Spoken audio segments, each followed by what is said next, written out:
ایک اور خبر آپ سے شیئر کریں کہ آئی پی پیز پر حکومت کا موقف سامنے آیا ہے۔ وزیر خزانہ نے کہا ہے کہ سرمایہ کاروں سے معاہدے یک طرفہ ختم کریں گے تو آگے کیسے چلیں گے، آئی پی پیز کا اسٹرکچرل حل نکالنا ہوگا۔ وزیر خزانہ نے مزید کہا کہ تنخواہ دار طبقے پر بوجھ ڈالنا آسان نہیں، کم عرصے کے لیے تکلیف برداشت کرنا پڑے گی۔ انکم ٹیکس میں 49 لاکھ نان فائلرز کی نشاندہی ہوئی ہے۔ ٹیکس آفیسرز نان فائلرز کو براہ راست نوٹس نہیں بھیج سکیں گے۔ آئی پی پیز کا اسٹرکچرل حل نکالنا ہوگا، سرمایہ کاروں سے معاہدے یک طرفہ ختم کریں گے تو آگے کیسے چلیں گے۔ اب مالیاتی گنجائش نہیں، یہ سال مشکل اور امتحان ہے، آئندہ بھی مشکل فیصلے کرنا پڑیں گے، وزیر خزانہ محمد اورنگزیب نے واضح کر دیا۔ We do need to take some immediate measures to provide relief to the consumers. اس میں کچھ تو اقدامات لیے گئے کہ we have to move towards a structural solution.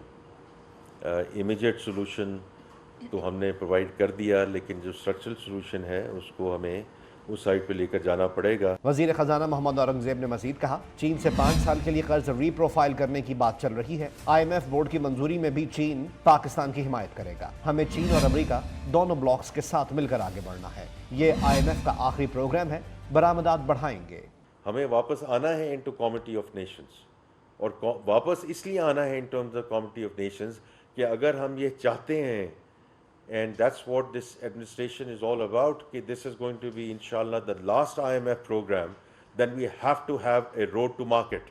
وزیر خزانہ نے نان فائلر کو براہ راست نوٹس نہ بھیجنے کا اعلان کیا، کہا ایف بی آر سے ہراسگی ختم کریں گے، نان فائلرز کو سینٹرلائزڈ طریقے سے نوٹس بھیجیں گے۔ ٹیکس نہ دہندگان ملک اور عوام کے ساتھ مخلص نہیں، تاجر اور سرمایہ کاروں کے لیے سہولیات کی فراہمی اولین ترجیح ہے۔ وفاقی وزیر خزانہ نے کشمیر اور گلگت بلتستان کی وزارتیں ضم کرنے کی ضرورت پر زور دیا، کہا آئی ٹی اور ٹیلی کام کے انضمام پر غور کیا جا رہا ہے، صحت کا شعبہ صوبوں کی ذمہ داری ہے، کابینہ کمیٹی 5 وزارتوں کے معاملے پر کام کر رہی ہے۔